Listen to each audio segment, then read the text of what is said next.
Okay, well, this is great. So I'm going to kick this off today, but I'm going to talk about something different than what we normally talk about in media entertainment, and this is design and how media and entertainment technology is really impacting design today and our design customers at Autodesk, especially augmented and virtual reality technologies. All right, so I'm Joel Pennington. I work at Autodesk. I help drive the AR and VR strategy at the company. And I come from a video game development background, and I come from a film production background. And most recently have been trying to bring, and successfully in some cases, the technology that we use every day in film, games, and TV, and make it work for designers. Because designers need to tell stories too, plain and simple. And so what I'm hoping is if all the folks in this audience, when you leave this presentation today, that you think, hey, maybe I can help with M&E technology, with my expertise, I can help drive the progression of storytelling within the design community. Because I tell you, they need your help. All right. Things are changing in design too. It's not as simple as it used to be. Take a look at this thing. This is actually a new partition that's being built in Airbus airplanes. And it's being built in a way where the designer doesn't say, I'm going to build a wall and it's going to be, oh, sorry. Not sure why that went. Oh, there we go. I'm not sure, as a designer, that I need a wall that weighs this much, it's going to have a certain amount of metal in it. Instead, what they're saying is they're telling their intention to a computer system called generative design. And what they get back are a series of options. And those options build up. Oh, okay. Build up over a series of evolutionary steps. And so you end up getting a very strong and lightweight, in this case, partition wall, which would never have been designed by a human because it has an unnatural, in our case, for our design sensibilities, it has an unnatural look to it. But it performs better than what we can build ourselves. And it saves enough weight that it offers a substantial benefit to the airplane company. A better example that I think we can all relate to is taking that generative design technology and making it work in the office space. So here, the generative design team at Autodesk leveraged their intention and said, we need to have everyone in the office have a certain amount of sunlight or a certain amount of access to meeting rooms, et cetera. And it gave back a bunch of options, and then you pick from the options that you like, and then you go and continue that evolutionary process until you get an office that is as close to the most optimal solution as possible.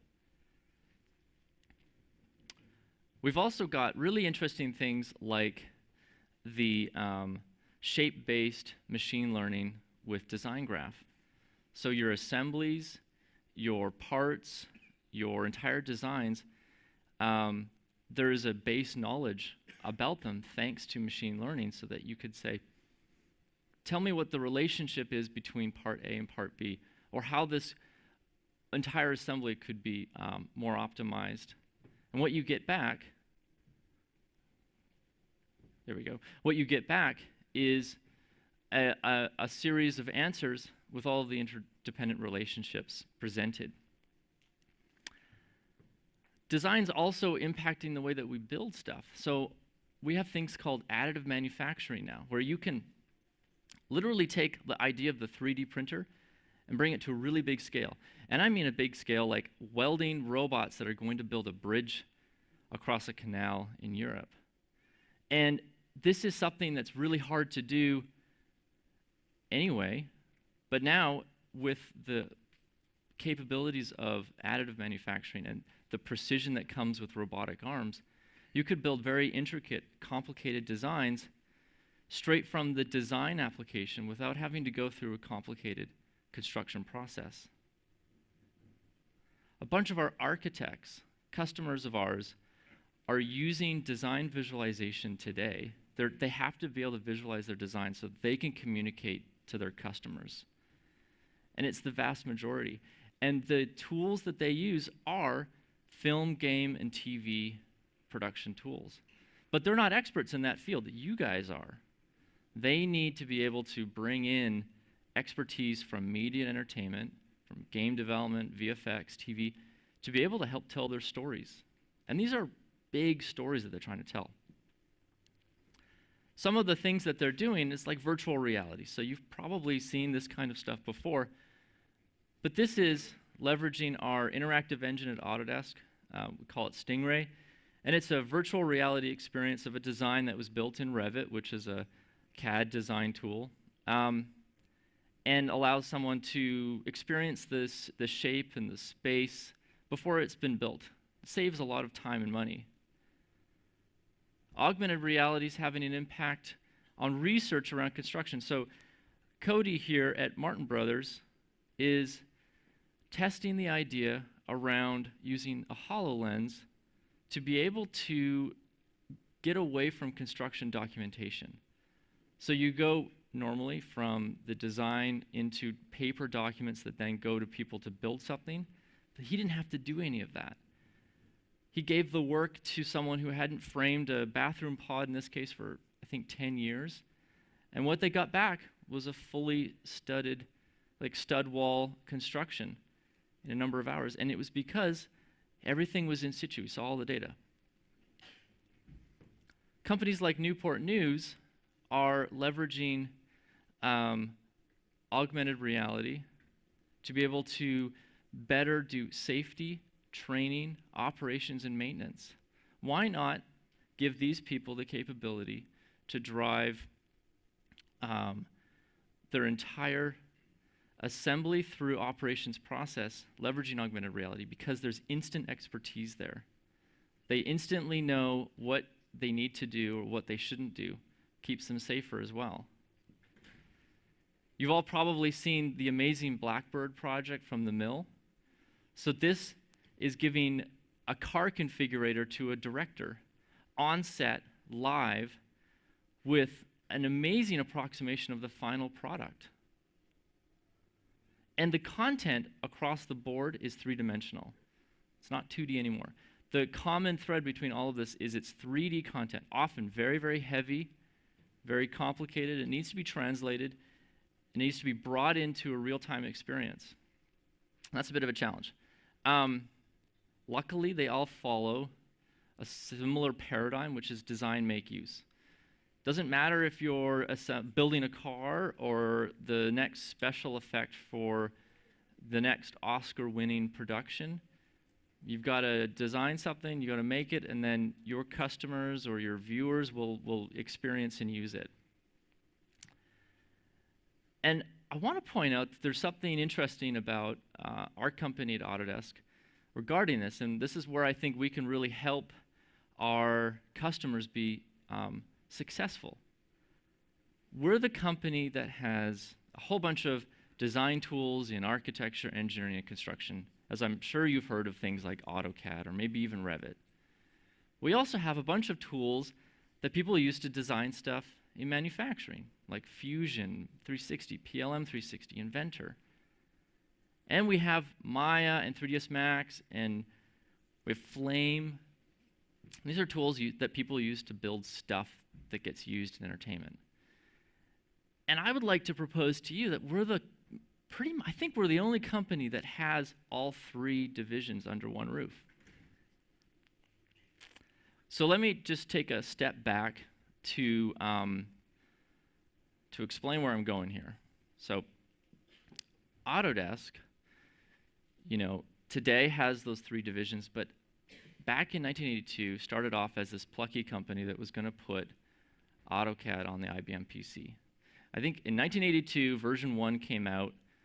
IBM PC was available. It was between $1,500 and $3,000, depending on your options. Laughed at predominantly by the entrenched CAD community. But you know what happened in late 1994?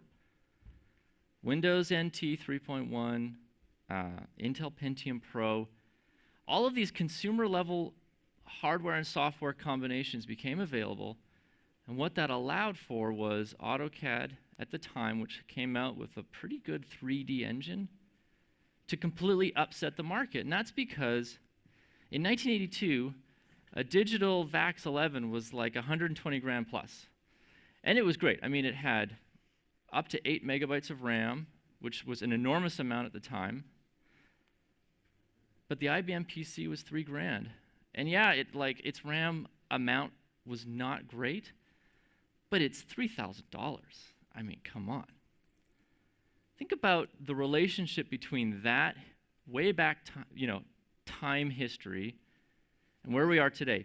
So, the director of the virtual reality lab at Stanford in 2015 was in an article where he said, I no longer have to spend $40,000 to be able to have a virtual reality rig. Instead, I can spend $350. Although the price right now for an Oculus Rift is $500, or maybe a little bit less with the sale. The point is, it's a drastic reduction in price. And it's the introduction of consumer-level hardware that lets us visualize all this stuff. So I think we're ready for immersion. I think our customers are ready for immersion. And to have some fun, in the early 90s, Timothy Leary, the most dangerous man in America, was actually our virtual reality spokesperson. So I'd like to share this video.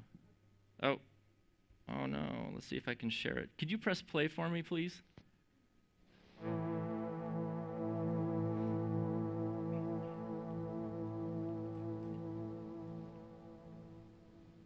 Now, there are many words currently used to describe this ability to create new universes. We talk about virtual reality or artificial reality. Our prophet William Gibson has described the digital matrix, the consensual hallucination of all human knowledge. Here at Autodesk, it's called cyberspace, and it's a nice place to be.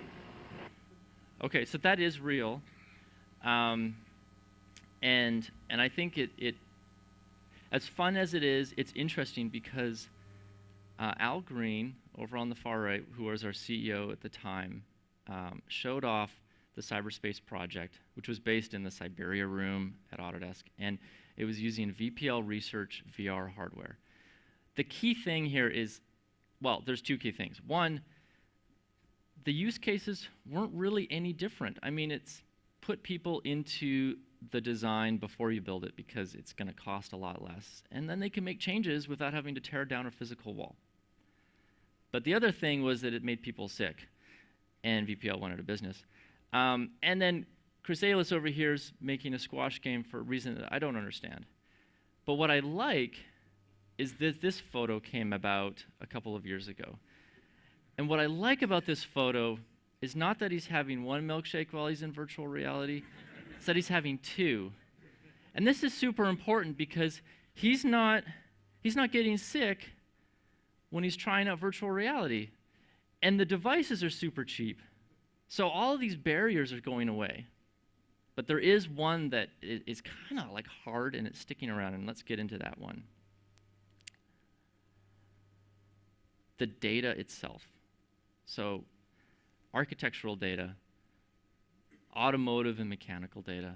Heck, King Louie from Jungle Book.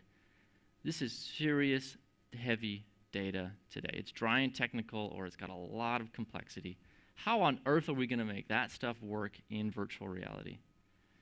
And a lot of it is leveraging technology that comes out of M&E and the expertise that we have in this room right here to be able to make that happen, to be able to make that translation happen so that the data can be experienced in virtual reality and in augmented reality.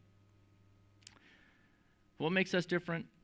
I'd propose to you that media and entertainment is a piece of Autodesk that makes it different. Let's take a look at some examples about what our users today are doing with virtual reality and augmented reality. So we have VRED, this is an automotive visualization tool. And this company, or this product within our company, is giving people the ability to have a high quality, very, very high quality visual experience collaboratively in virtual reality. many automotive manufacturers use this kind of process to help cut down on the number of physical prototypes or delay when physical prototypes have to be built. But it's so important that they do it together as designers or as designer plus reviewer so that they can make these informed decisions. And the physical or the visual look has to be so close to the real look that they can feel confident delaying or pushing back physical manufacturing. We had a project that was showcased at GDC on the show floor that showed how you could get a bunch of your friends together, if you're animators and directors, and you could shoot a film and you could collect a bunch of happy accidents and treat it like a live action production. In this case, you've got animators wearing virtual reality goggles or headsets, and what they're doing is they're physically moving a prop. The prop itself doesn't really have anything interesting about it, but it's being tracked. And that prop, when it gets tracked, brought into the engine, has characteristics to it. So there's behavior to the character that's being moved around. So as you move the prop up and down, the wings flap. And as you do this, the director can shoot a camera, and you can create shots very quickly. And I hope you had the chance to go to GDC and play with this because it was on the show floor. But it brings us back to the data. So how do we get architectural data, manufacturing data, the data that comes out of film, games, and TV to work in real time? And the challenges are, they're very real. So there's a lot of cost with it. There's a lot of time that's spent to make this happen, and there's some expertise that's needed. But imagine if, and our learning over the last couple of years is that the bulk of the time spent creating these experiences is through mundane data conversion, making the data just go from point A to point B, which is a terrible use of an expert's time. It should be a machine doing that. Because if it was a machine doing that, and if it was just a native capability, then you could, as a visualization person or someone creating these experiences, you could finish a lot faster. Or you could spend more time polishing and embellishing or adding behaviors or kind of adding your special sauce to the entire experience. So REVIT Live is an example where we're touching in on that a little bit. We've created a process to bring architectural data into the real-time engine automatically, and it's done with a button push in REVIT. The file gets sucked up to the cloud. What you get is a pretty good-looking model. This is done in a few minutes. It's completely automated. The sun study that you saw there in the architectural world used to be a very expensive proposition. Now it's kind of like free because it's a part of the engine's capabilities. You have the ability to see all the building information model data, which kind of like is the lifeblood of these designs today. And of course, VR capability. You press a button and you're in virtual reality as long as you've got an HTC Vive or an Oculus Rift connected to the computer. So I'm super excited about a vision toward the future where we don't have to do data conversion on all the data that we have, whether it's from architecture, engineering, or construction, whether it's from manufacturing, whether it's from media and entertainment. Because I think augmented reality and virtual reality and these real-time experiences need us to be in there, need us to be working, because I think it'll be a better way for us to create our content. So we are trying at Autodesk to connect the data between M&E, AEC, manufacturing. I think we will give context. We'll be able to bring in expertise. But it really leverages the ability for the folks that work in games, the people that work in visual effects, the people that create tentpole movies for virtual production or animated productions. Your expertise is sorely needed in the design community to help tell these stories. And there will be some table stakes moving forward. There will be some kind of, if you don't play at this level, then you won't get to participate to the entire community. One is everything is going to be collaborative. And I know that folks in this room are already working with people in London, Singapore, Vancouver, Sydney, etc. But you'll be doing it, I hope, virtually as well, where maybe you're physically present in the same virtual environment. You'll be connected. If you're a designer in the real world, you have to be able to connect your design proposal to how it'll impact the real world. And it'll be contextual, so we'll have the ability to see what that impact will have and understand everything from advanced manufacturing and robotics, where we can understand how a robot could better perform, to getting the director on set and having that director get a better approximation of the final film. So collaboration, connection, contextual awareness will all be part of that AR/VR experience, and will all be built in. I hope, my vision is that it'll be a native capability coming straight from all of the industries that we serve, but only if the expertise within the media and entertainment community is able to work with the design community and help them tell their story. So I just want to leave on a future of making things known at Autodesk. We're super excited about where things are going. We really hope that the communities across the border will be able to tell better stories for designers in architecture, engineering, construction, and manufacturing. In a few minutes, you're going to hear from Hilmar. He's the director of the future of storytelling at Autodesk. He's going to take it to another level beyond what I've done. If you're interested in talking to me afterwards, I'll be at the back, and I'd love to chat with you about where we're trying to go and bring storytelling into the design community. Thank you very much.